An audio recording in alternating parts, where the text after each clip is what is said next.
Headlines of VTV News. According to Prime Minister, digital infrastructure development must always be one step ahead.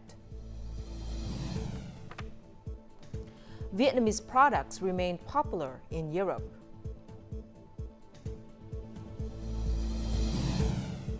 And later on in our world news, Hamas officials says group is open to discussions over truce with Israel.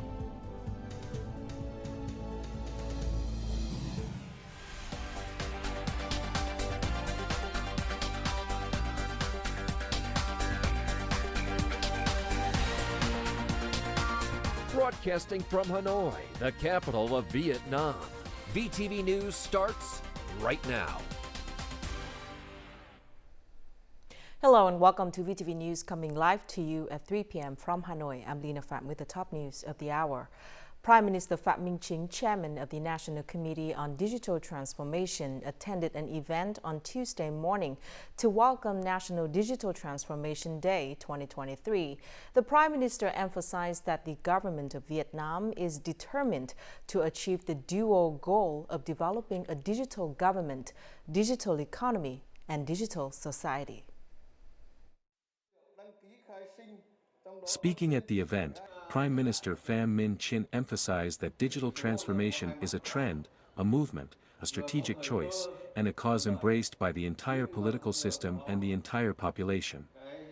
On behalf of the government, the Prime Minister acknowledged, praised, and appreciated the efforts, determination, and results achieved by all levels, sectors, localities, business communities, and people, which have made an important contribution to national digital transformation. However, the achieved results are just the beginning, as there is still much work ahead.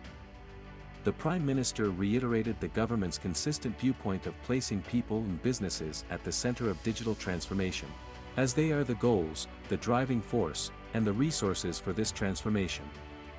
Digital transformation should enable people and businesses to benefit from public services and social amenities. The Prime Minister affirmed the need for continuous development of digital infrastructure, with a particular focus on ensuring cellular signal and electricity for all individuals.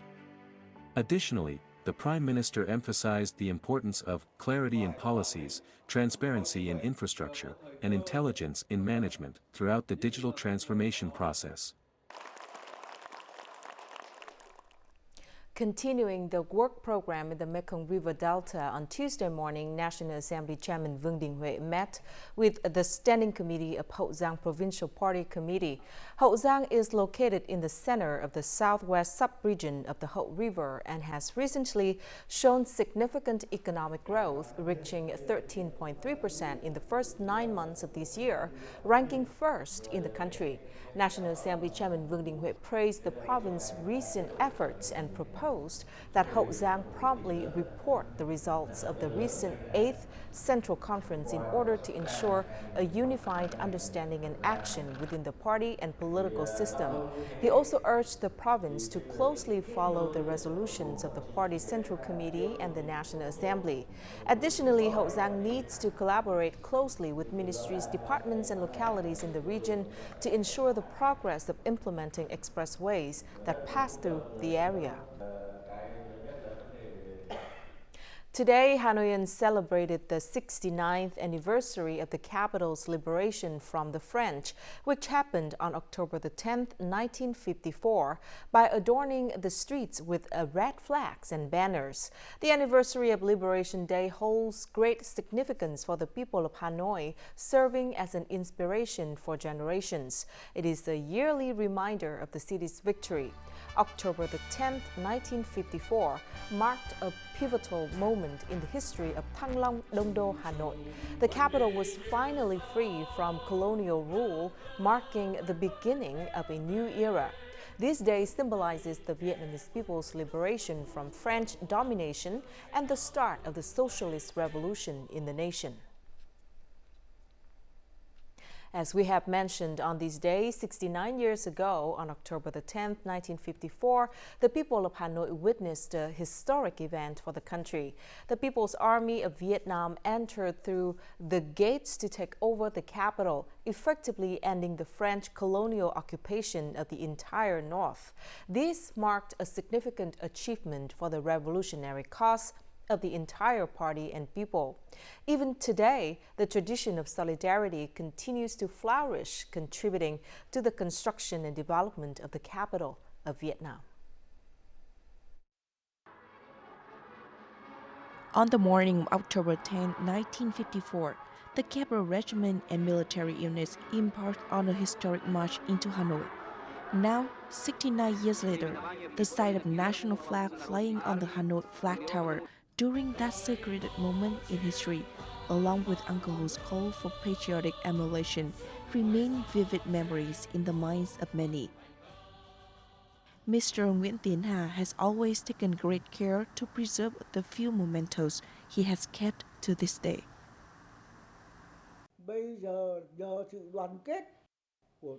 After 9 years, the red flag with the yellow star was proudly raised. The capital was filled with jubilation and joy. Uncle Ho's message emphasized that the government had been restored to the people thanks to the solidarity of the entire nation and the heroic efforts of the soldiers.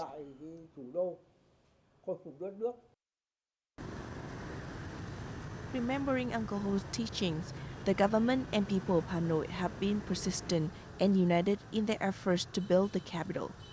Hanoi is currently the nucleus of the Red River Delta in various fields, leading in economic development and contributing nearly 13% to the country's GRDP.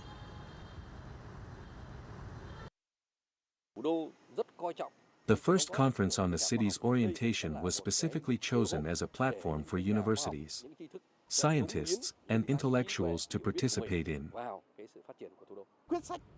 Hanoi has always been at the forefront, making decisions for the development of not only the capital, but the whole country. The spirit of solidarity, unity, and the strong mobilization of the entire population for the construction and protection of Hanoi over the past 69 years is a source of pride and strength for the city. Hanoi is now one of the 17 largest capitals in the world. 69 years since its liberation, Hanoi has become a peaceful, joyful, and prosperous capital, just as Uncle Ho once advised. Now moving on to other economic news, the Ministry of Industry and Trade has recently released a list of 18 Vietnamese products that are at risk of being investigated for trade defense measures, origin fraud, and illegal transshipment. The ministry has also provided recommendations to help businesses avoid these risks when exporting. According to the announcement, products such as plywood, sofas, solar cells, and artificial quartz stones from Vietnam are being warned about the potential trade defense investigation by the United States when exported to their market. Although Vietnam's share in total U.S. imports is still relatively low, the Ministry of Industry and Trade advises monitoring the issuance of certificates of origin for these items to prevent any illegal practices. The world's largest annual international food and beverage fair opened on October the 7th in Germany. It featured the participation of 7,800 businesses from 118 countries, including 80 Vietnamese agricultural enterprises. Among these Vietnamese businesses, frozen or canned foods and vegetables were prominent, along with long-standing traditional products.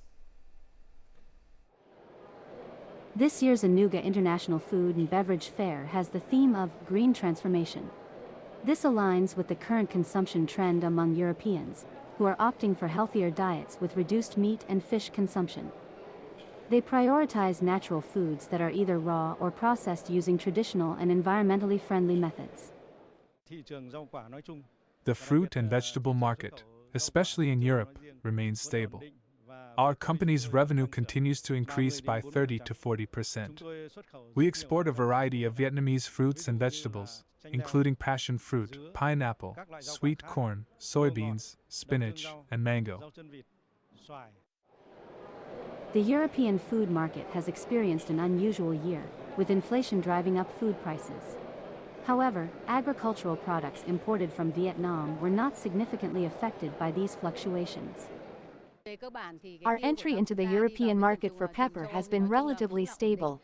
This market continues to be a key one with potential for profitability and value. Our business strategies continue to prioritize the European market. Europe has an annual import capacity ranging from 125,000 to 130,000 tons, and Vietnam holds approximately 45% of the EU's total import market share. The challenge for Vietnamese products now and in the future lies in meeting standards, not only in terms of food quality, but also in reducing emissions and waste.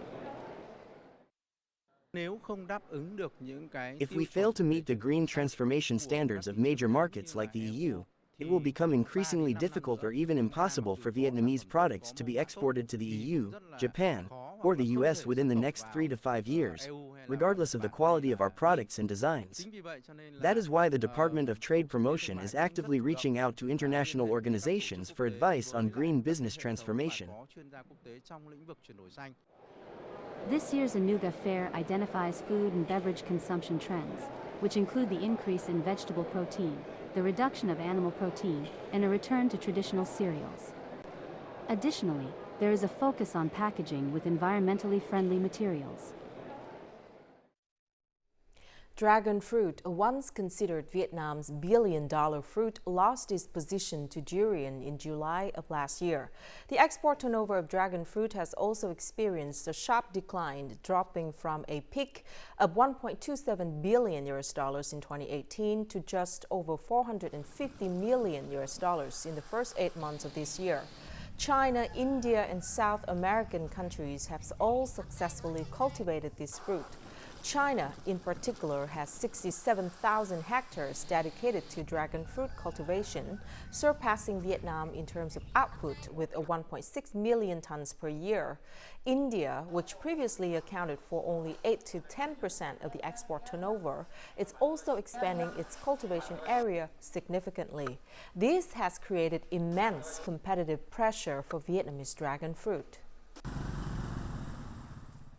And before we move to the next part of VTV News, let's check out how the Vietnam dong is weighed against other currencies in the world market today.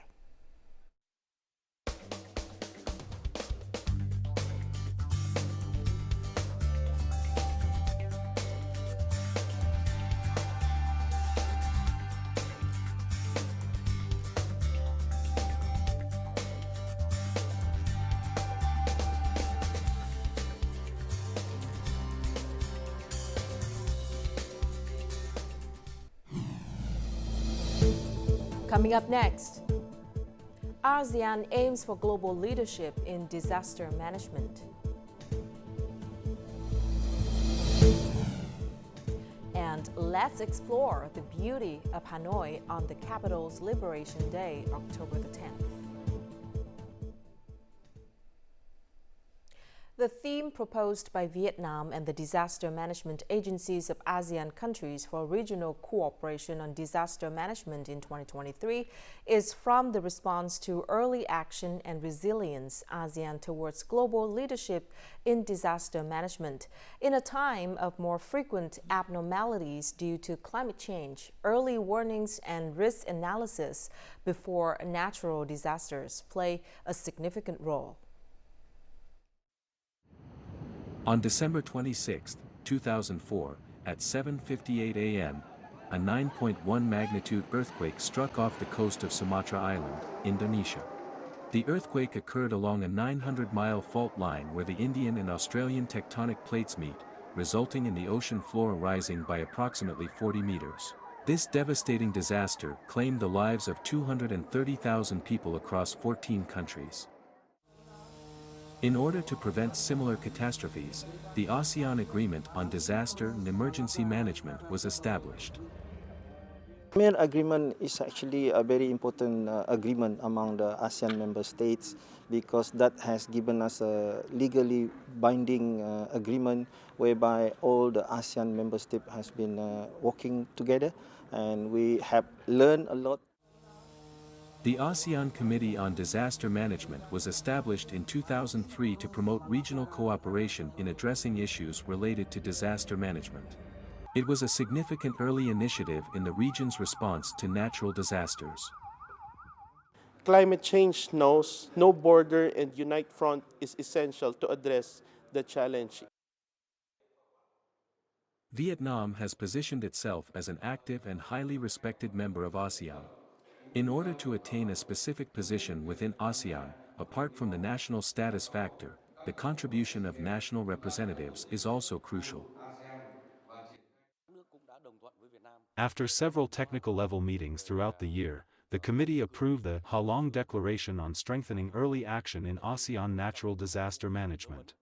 It will now be submitted to the ASEAN Ministerial Conference on Disaster Management for approval.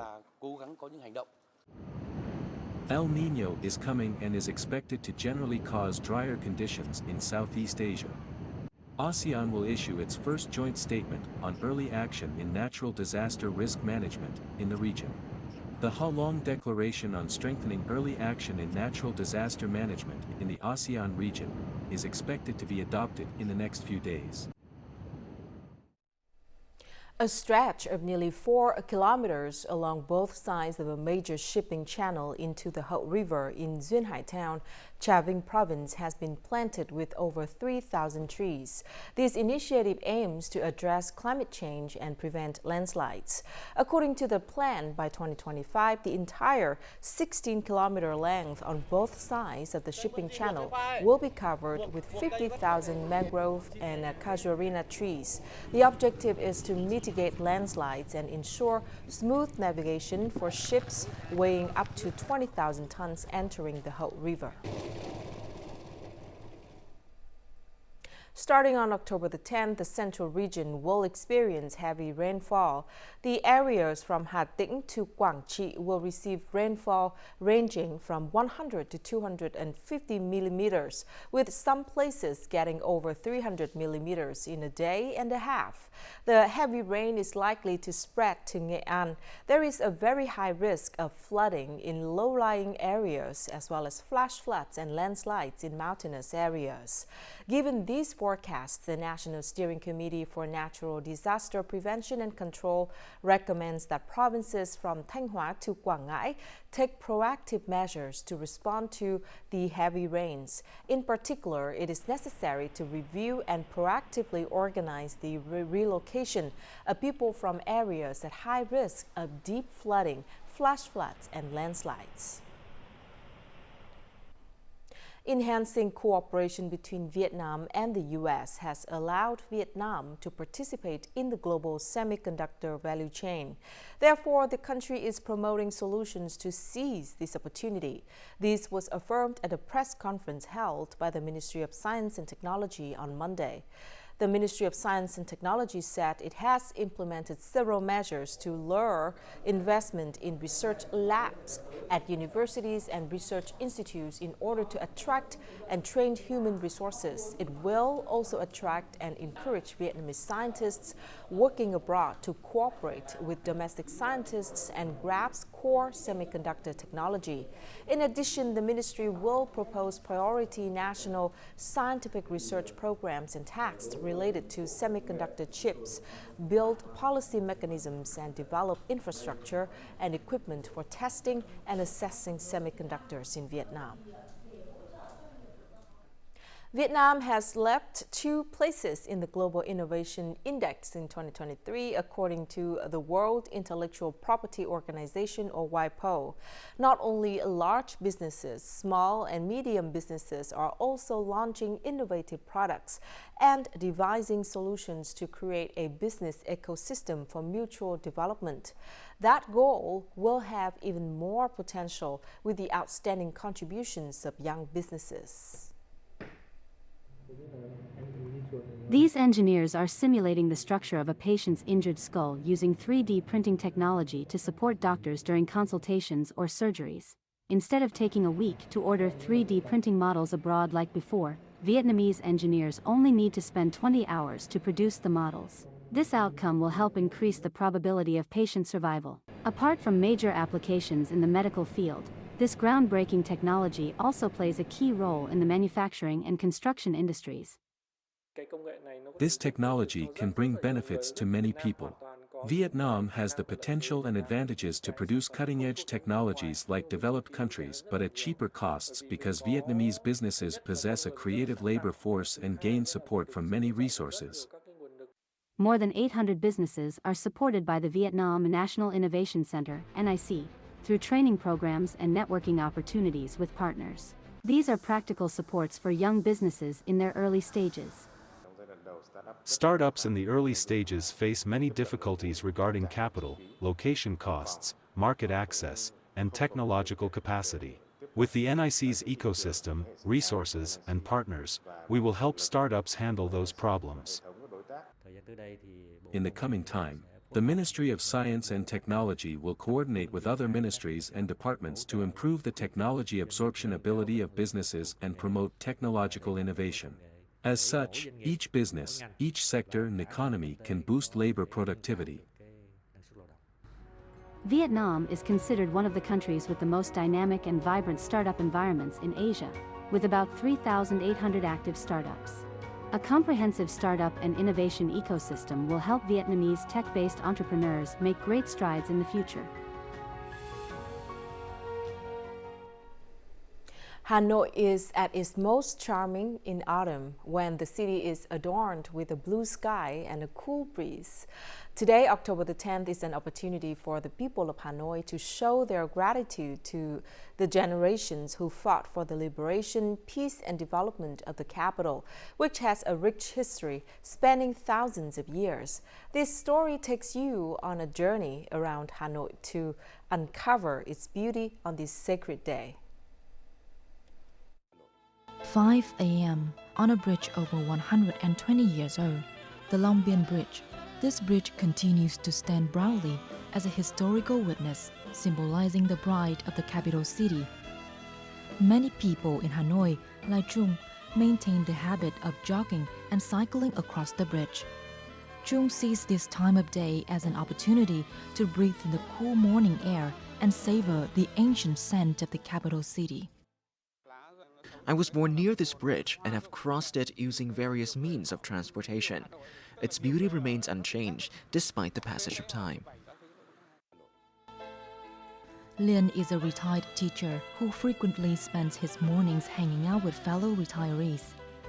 Having lived in the capital city for over 80 years, he has developed a deep affection for the city and its people, considering them an integral part of his life. I remember the old days when we used to share water with our neighbors. We shared everything. People loved each other, you know. We even left our doors unlocked because we always had our neighbors keeping an eye on them. Stopping at the place where Hanoi's first flag-raising ceremony took place on the capital city's Liberation Day 69 years ago, Vân becomes emotional. He was a young patriot who joined the fight during those days. This time of independence and freedom is extremely precious to him. We sacrificed for the people. We must appreciate this independence, and we must appreciate this city. We must educate the younger generation about the love for the fatherland. A country that neglects this responsibility will cause patriotism to fade away. Students take pride in the Vietnamese fatherland, a small country with a majestic history.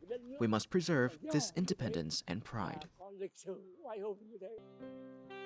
In autumn, everyone feels more in love with Hanoi and even prouder of the capital that has witnessed thousands of years of civilization.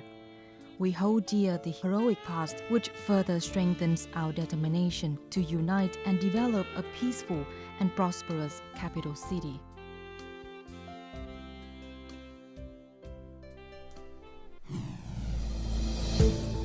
Coming up next in our world news, Hamas official says group is open to discussions over truce with Israel. And low-carbon subsea tech turns seawater into fresh water. A senior Hamas official has expressed openness to discussing a potential truce with Israel. Mossa Abu Mazouk in a phone interview with reporters stated that Hamas is open to all political dialogue and willing to discuss a ceasefire. However, the group's spokesperson issued a warning that Israeli hostages would be executed in response to unannounced bombings of the Gaza Strip by Israel. Hamas also announced the arrest of over 100 Israelis as a result of an attack on Israel over the past weekend. Acting as a mediator, Qatar is currently attempting to persuade Hamas to engage in a prisoner exchange with Israel, according to a senior U.S. official. The recent fighting has resulted in over 1,500 casualties on both sides. United Nations Secretary General Antonio Gutteres expressed his deep distress on Monday over the announcement that Israel will impose a complete siege on the Gaza Strip in response to an attack by the Islamist group Hamas over the weekend. This complete siege will prohibit the entry of electricity, food and fuel, severely impacting the ability of the United Nations staff to carry out humanitarian missions. The Secretary General emphasized that the humanitarian situation in Gaza was already extremely dire prior to these hostilities, and it will only worsen exponentially. The urgent need for medical equipment, food, fuel, and other humanitarian supplies, as well as access for humanitarian personnel, cannot be overstated. It is crucial to facilitate the relief effort and ensure the entry of essential supplies into Gaza. Now, turning seawater into clean, drinkable water is one solution to meeting an ever-growing global demand. But desalination, essentially stripping seawater of salts and other minerals, is very energy intensive. Norwegian company WaterEyes has patented a deep water solution using an energy-efficient reverse osmosis filtration process. More in the following. Reverse osmosis is the primary method of desalting water, which pushes water under high pressure through fine membranes that separates the salt. This uses high amounts of energy, the major cost. WaterEyes offshore subsea desalination plant sits 400 m below sea level and uses the hydrostatic pressure of the water above it to significantly reduce energy demands. Because we go subsea and we utilize the hydrostatic pressure, the weight of the water above your head, we're able to save energy. And we save somewhere between 30 and 40%. It depends a little bit on kind of salinity, temperature, those kind of things, but give and take 30 to 40% energy reduction.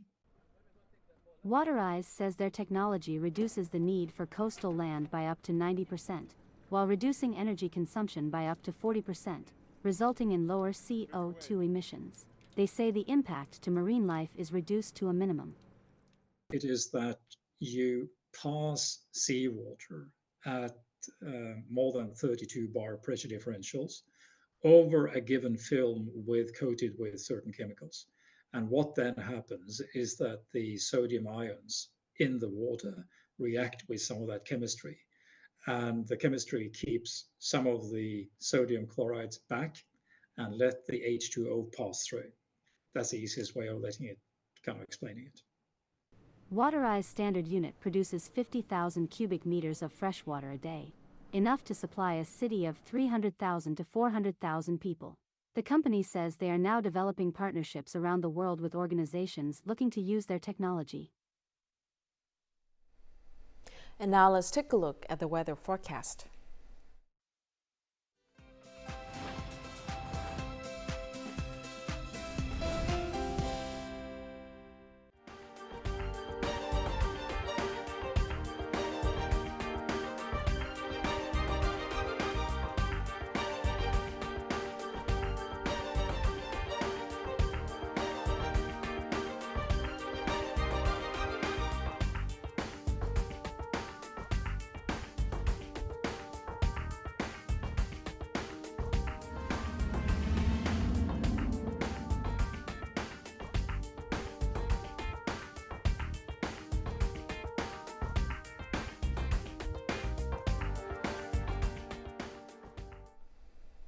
And that's it for this edition of VTV News. Thank you very much for watching. To rewatch our program, you can download VTVgo from App Store or Google Play, or tune in our YouTube channel at youtube.com/VTV4go. Thanks for watching, and goodbye for now.